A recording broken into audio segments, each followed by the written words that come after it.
జపం, జపం చేస్తే ఆరోగ్య సమస్యలన్నీ పోతాయి. ఆరోగ్యంగా ఉంటారు. మనసు బావుంటుంది అని వింటుంటాం. అది నిజమేనా సార్? ఇప్పుడెవరు చేసేవాళ్ళు లేరులే. అప్పట్లో ఉండేవారు. తపస్సు ద్వారా మహాశక్తి వస్తుంది. హ్మ్. తపస్సు అంటే ఎవరిలోకి వాళ్ళు అంతఃప్రయాణం చేయడం. హ్మ్. ఆ తపస్సు అనేది నేను ఎందుకు పుట్టాను, నేను ఎందుకు చనిపోవాలి, ఈ జననమేంది, ఈ మరణమేంది, పరిప్రశ్న అంటారు దీన్ని. ఈ కష్టాలేంది, ఈ సుఖాలేంది, ఈ శరీరం ఏంది, హ్మ్. ఇన్ని రోజులు ఎవరో తెలియనటువంటి ఈమె నా భార్యగా వచ్చింది, ఈమె నాతో ఎన్ని రోజులు ఉంటుందో తెలియదు, హ్మ్. మధ్యలో పిల్లలు వచ్చారు, వీళ్ళెవరు, ఇటువంటి పరిప్రశ్నలు ప్రారంభమైనాయంటే వాళ్ళలోకి వాళ్ళు ఈజీగా సులభంగా ప్రయాణించగలరు. ఈ తపస్సు అనేది చాలా శక్తివంతమైనది. తపస్సు ద్వారా వచ్చే శక్తి దేనివల్ల రాదు. హ్మ్. దాన్ని గురువుల ద్వారా తెలుసుకుని చక్కగా చేయగలిగితే ఇంకా వేగంగా ఫలితాలు ఉంటాయి. హ్మ్. అందుకే మన దేశంలోనే ఎక్కువ మంది లెజెండరీస్ పుట్టారు. మీరు అన్నట్టు మతాలు ఎన్నో ఉన్నాయి. ఆ మతాలు ఒక్కో లెజెండరీ ఉంటారు, ఒక్కో మతానికి ఒక్కో లెజెండరీ ఉంటారు.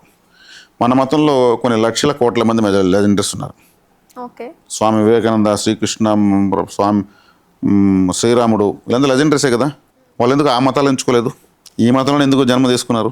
హ్మ్. అవతార పురుషులు, కారణ జన్మలు, వీళ్ళంతా ఎందుకు ఈ మతంలోకి వచ్చారు? ఇది చాలా గొప్ప మతం. ఇక్కడ తపస్సు చేసే విధానం చాలా శక్తివంతంగా ఉంది. హ్మ్. ఆరాధనలు చాలా తీవ్రంగా శక్తివంతంగా ఉన్నాయి. దానికి అలవాటు పడే వరకు ఇబ్బందిగానే ఉంటుంది తపస్సుకి. వన్స్ అలవాటు పడిపోయామా దాంట్లో ఉండేంత ఆనందం ఇంక దేంట్లో ఉండదు. ఆనందం ఎక్కడ అంగిట్లో కొనుక్కునేది కాదు. కళ్ళు మూసుకుంటే దొరికేది.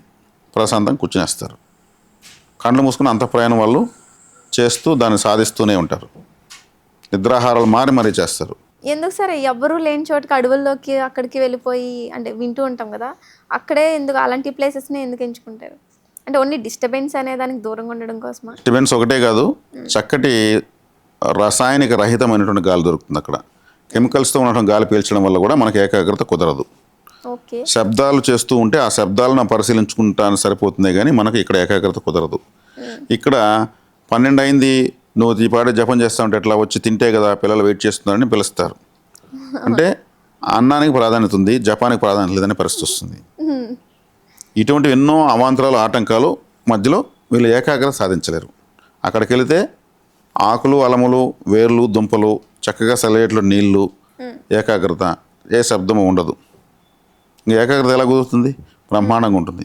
ఈ భూలోకం పైన ఇంకో భూలోకం చూస్తారు వాళ్ళు. ఎంతవరకైనా సాధిస్తారు. 100 సంవత్సరాలు తపస్సు చేశారు, 1000 సంవత్సరాలు తపస్సు చేశారంటే ప్రకృతి యొక్క శక్తిని వీళ్ళు ఆహారంగా తీసుకుని అక్కడ తపస్సు చేస్తారు. ఇక్కడ మనము కడుపు నిండా పిండి పదార్థం తిన్నా కానీ ఆరోగ్యం క్షీణించిపోతుంది. ఉడికించిన ఆహారం వల్ల ఆయుష్ క్షీణమే. వాళ్ళు అక్కడ తినేది మూలిక ఆహారం, దానివల్ల ఆయుష్ వృద్ధి. మనం అలవాటు పడిపోయాం. కడుపు నిండా ఇన్ని 4 చపాతీలు, 5 ఇడ్లీలు, 3 పూరీలు తింటేనే శక్తి, ఆరోగ్యం, ఆయుష్. దీనివల్ల ఆయుష్ క్షీణమే. వాళ్ళు ఇటువంటి క్షీణ స్థితి నుంచి దూరం అయిపోతారు. అక్కడ స్టవ్ ఉండదు, హోటల్ ఉండదు, టీ షాప్ ఉండదు. చక్కగా ఏకాగ్రతలోకి వెళ్ళిపోతారు. దైవశక్తి వాళ్ళకి వస్తూ ఉంటుంది. ఓకే. ఇంకా వాళ్ళు పాటిస్తుంటారు. ఒక మాలకి సంబంధించిన పూసలు ఎన్ని ఉన్నాయనంటే కౌంటా లేకపోతే మంత్రాలా తెలీదు. అవి చేస్తుంటారు. ఇంకొక స్టిక్ కూడా ఉంటుంది ఒక చేతికి. అవెందుకు సార్? దాన్ని కమండలం అంటారు.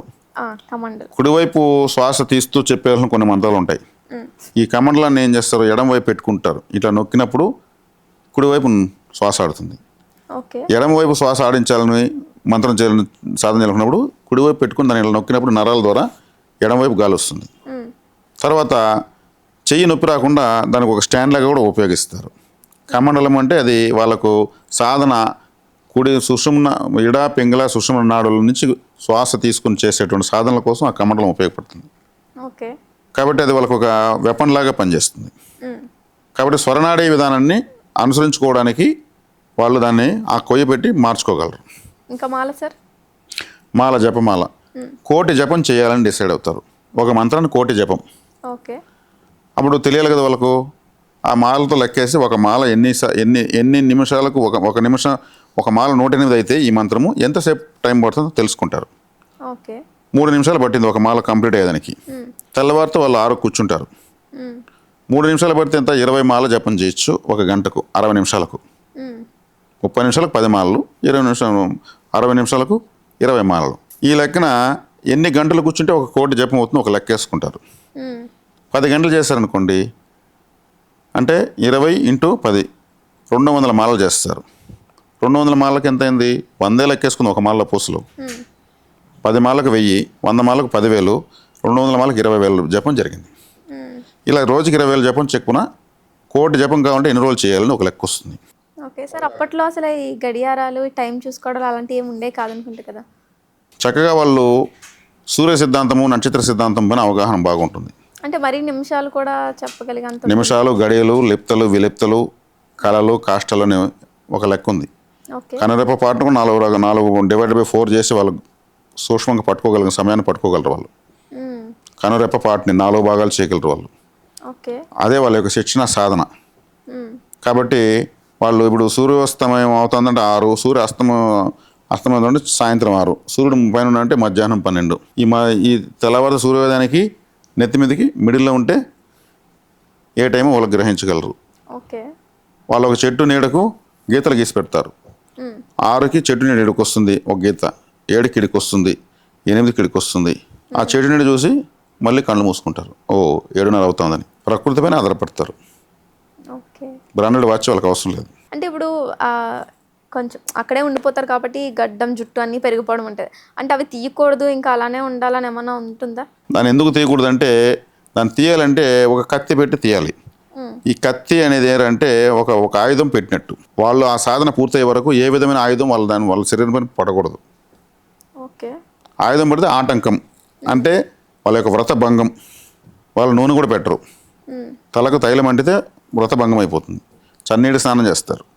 కాబట్టి వాళ్ళు అలా చేసి మాంసదేహము అనేటువంటిది మంత్రదేహంగా మారిపోతుంది. అణువణువు మంత్రశక్తితో నిండిపోతుంది. అప్పుడు ఆ వెంట్రుకు కూడా మంత్రశక్తితో ఉంటుంది. అంత కష్టపడి శరీరం అంతా మంత్రశక్తి నింపుకున్నప్పుడు ఒక కత్తి పెట్టి అది ఘాటు ఎవరైనా బై మిస్టేక్ తగిన రక్తం కారుతుంది కదా, అప్పుడు అవయోగమే కదా రక్తం కారడం. అంత దాకా అవకాశం ఇవ్వరు. అంటే మీ ఉద్దేశంలో ఇప్పుడు కూడా అలాంటి వాళ్ళు ఉన్నారంటారా? అలా నా ఉద్దేశం ఏముందండి, నేనేం అంత గొప్పవానేం కాదు. అలాంటి వాళ్ళు హిమాలయాల్లో, మన భారతదేశంలో ఎన్నో ప్రాంతాల్లో లెక్కకు మించి ఎంతోమంది ఉన్నారు. అదృశ్య రూపంలో ఉంటారు వాళ్ళు. సామాన్య మనలో కనిపించరు. వాళ్ళని చూసే శక్తి మన కళ్ళకు ఉండదు. ఓకే. ఇప్పుడు కుంభమేళా జరిగింది, ఎన్ని వేల మంది వచ్చారు. ప్రభుత్వం తరఫున కూడా ఒక ప్రింటింగ్ కార్డు వాళ్ళకి ఎతికి ఇచ్చేదానికి వాళ్ళకి ఆధార్ కార్డు ఉండదు, అడ్రస్ ఉండదు, డోర్ నెంబర్ ఉండదు. వాళ్ళు ఆటోమేటిక్గా వస్తారు. ప్రకృతి కోడింగ్, యూనివర్సల్ కోడింగ్ వాళ్ళకి తెలుసు. ఏ టైం కుంభమేళాకి వస్తుంది, ఏ టైం అయిపోతుంది, ఇప్పుడు వెళ్ళిపోతారు. వాళ్ళ చేతిలో వాచ్లు అసలు ఉండవు. ఇంక మించిన లైవ్ రిపోర్ట్ ఏం కావాలి?